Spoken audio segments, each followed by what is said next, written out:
No country in the world drinks more beer than Czechia, or Czech Republic. It sounds better. The average Czech drinks an incredible 148.8 litres of beer every year, more than twice as much as the average person in the UK, the United States or Australia. So when it comes to beer, the Czechs know what they're doing.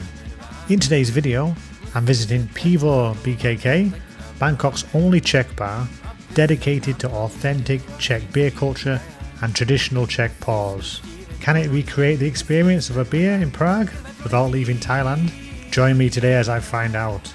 To get here, guys, you can take the MRT to either Lumpini Park MRT or Klong Doi MRT. Klong Doi is a little bit closer, it's about 10 minutes walk away. Lumpini is about 12 minutes, but as I'm going for that direction, it's easy for me to go to Lumpini. So super excited for this one today, guys.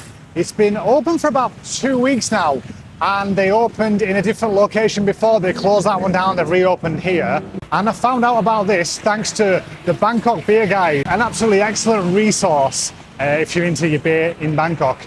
They list lots of events, new bar openings, festivals, fabulous. I'll put the website up on the screen and I'll put the Instagram as well. Really recommend it if you're into the beer scene in Bangkok. An absolutely brilliant free resource there, guys. I'm not affiliated, I just really like what the guy does. And he's also a Star Wars fan as well, so likes beer, likes Star Wars, what a good human being. You're just looking for Soy Sawan Sawat and it's about 5 minutes down there. Okay, so I'm right outside Pivo now. Opening times for this one, guys, they open Friday, Saturday, Sunday at the moment from 5 o'clock to 11 o'clock. I think these might be soft opening times, so I think maybe in the future they'll open more different days of the week. But this is what they're open for now. So enough talking, let's check it out. Sorry, I couldn't resist. I've been thinking about that for about 3 or 4 days. Here you can see they have the traditional Czech beer pours in action. They have 8 beers on tap, 2 of which are Czech. The classic Tmavy, a dark lager, and the Plzeňský, a pale lager, alongside 6 other beers. I'll talk more about the beers later. It's also great to see they don't keep the glasses in a fridge.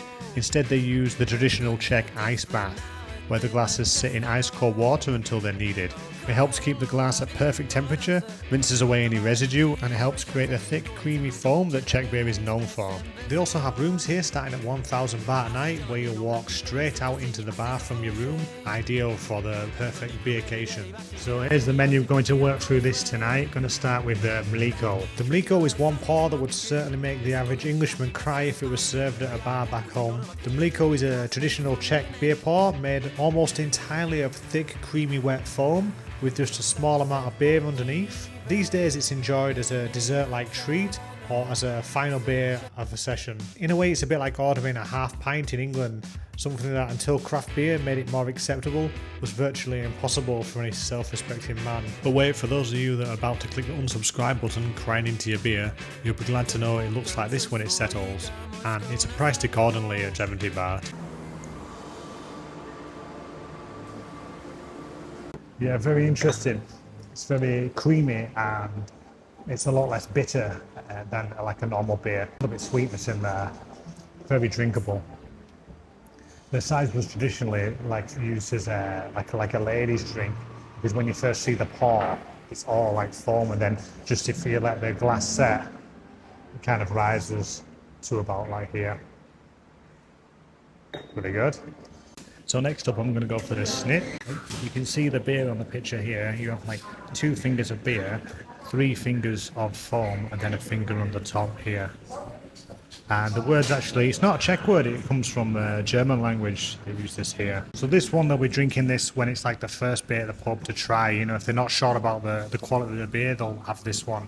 Also, the bar staff, when they're first opening up, they'll try the beer, so they'll try one of these to just test if the beer's okay.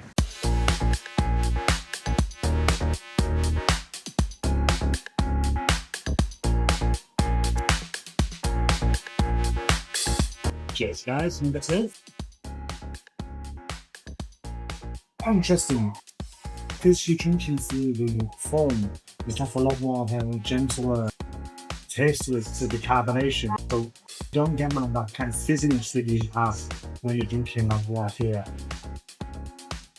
Very typical like Czech to kind of serve it through the beer before. The taste actually is much better.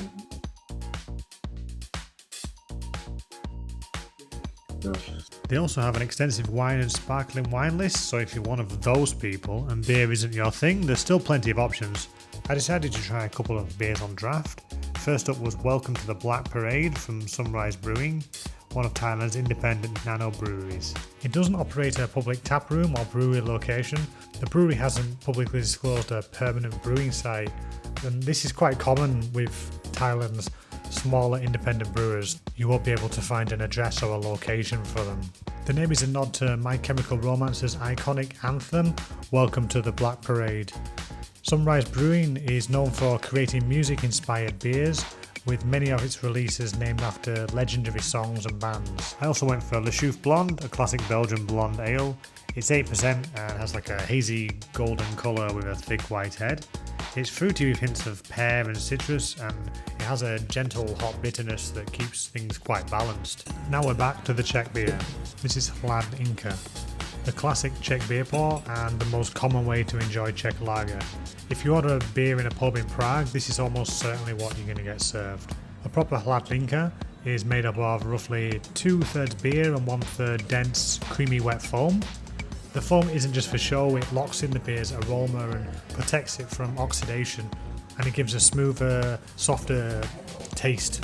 The result of this is the beer tastes a bit fresher and slightly sweeter, but not much. Not as much as the Mlíko. This is widely considered to be the perfect pour, and if I was to recommend one style of pouring, which for most people it would be this one. Next up is Řezané, one of the most distinctive traditions in Czech beer culture. Rather than being a different style of beer pour, it's totally different, this one.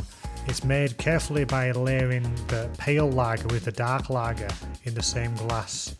So when it's poured correctly, the two beers stay separate, but it's not just for show.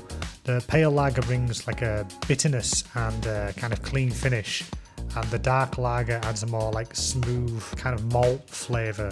So as you drink, the layers slowly kind of blend together, and the taste of each kind of sip is a little bit different from the last. Very interesting one. Okay guys, so thank you for watching. Hope you enjoyed tonight's video. If you want to come down here, the links are in the description. It's worth checking out. Sorry, I'm here all night. Thank you, appreciate you watching guys. Have a great evening. See you next one.